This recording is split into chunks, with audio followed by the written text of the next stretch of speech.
湖北施工工地3000具尸骨集體出現，頓時讓人毛骨悚然。为何在一個不大的工地會集體出現3000具屍骨？是怎麼回事？這些屍骨究竟是被誰安放在此？他們具體的死亡原因呢？對於所有人來說，同時出現3000具不明屍骨，肯定是不可思議，這其中肯定有不為人知的秘密。然而當專家趕到時，一位100歲老者已經趴在屍骨邊痛哭流涕。那這又是為何？要知道，經常在野外施工工人而言，施工過程中發現古墓和屍骨都是常見，而這一次3000多具屍體同時出土，讓所有人不免對這個工地產生了恐懼，認為是一個不祥預兆。通過對老者的詢問，一個真相震驚所有人，也徹底改變了工地現狀。那麼這3000具屍骨到底是怎麼出現的？具體身份又是誰？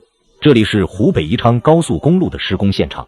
當工人駕駛機械設備忙碌不停時候，突然天色大變，原本晴空萬里的豔陽天，突然就電閃雷鳴，一場磅礴大雨頓時傾盆而下。經過1小時強降雨，地面上那些坑坑洼洼也早被大雨填滿。為了趕進度，工人們也是立馬尋找工具準備施工。因為突如其來的降雨，當時的工人都來不及收拾好工具。正當大家還在泥濘的水坑中摸索的時候，一名工人大叫：“這是什麼？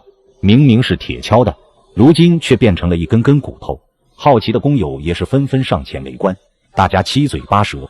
一場大雨不僅沒下來清涼，反而下來了屍骨。就在這時，工地工頭也恰好過來查看進度，看見驚恐的工人，頓時也慌了神，以為是出現的工程事故。隨着大家不斷尋找，竟然在水坑裡找出了10幾具屍骨。驚魂未定的工人不敢耽誤，立馬通知了警察和考古隊。隨着專業團隊的介入，工地發現大量屍骨的消息很快在周邊沸騰。有人傳說是發現古時候的亂葬崗，有人說是兇殺案件現場，還有人說是古墓，越說越離奇。而這時，經過認真清點，最終發現了3000具遺骸。可以說是什麼樣的墓葬能同時下葬3000多人？當專家還在疑惑的時候，一位白髮老者上前說出了實情，剛說一句話，就把所有人給鎮住了。當湖北宜昌修建高速公路工地，一場大雨沒有帶來清涼，卻帶來了3000具屍骨。一位老人聽說此事，趕了過來大叫：“不要亂動這些骸骨！”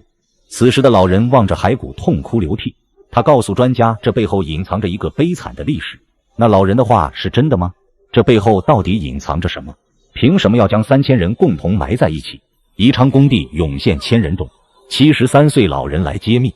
通過警察對老人的詢問得知，老人叫秦德彪，如今已經73歲，是土生土長的本地人。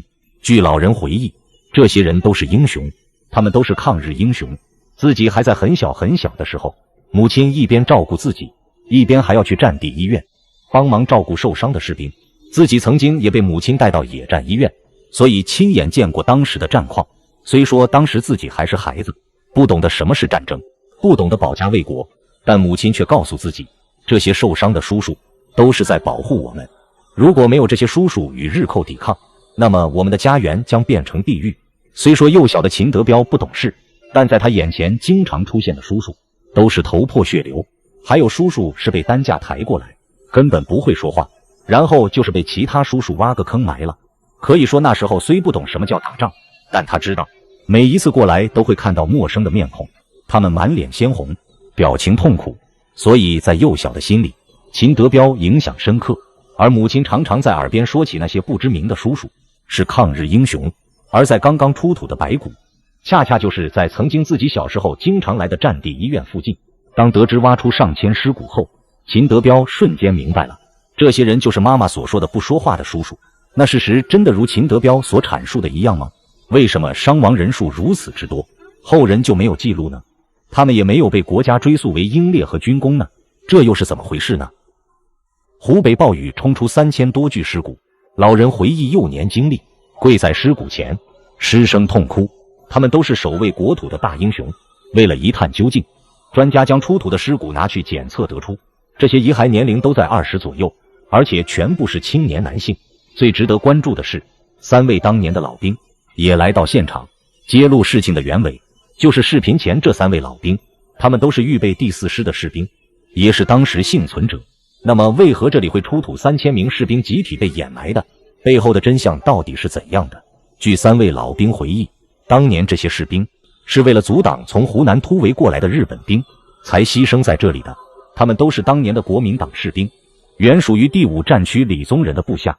由於在1931年日本对华進行全面開戰，導致我國各省不同程度受到侵略，而國民黨作為對抗日本行列，在當時做出了不小貢獻。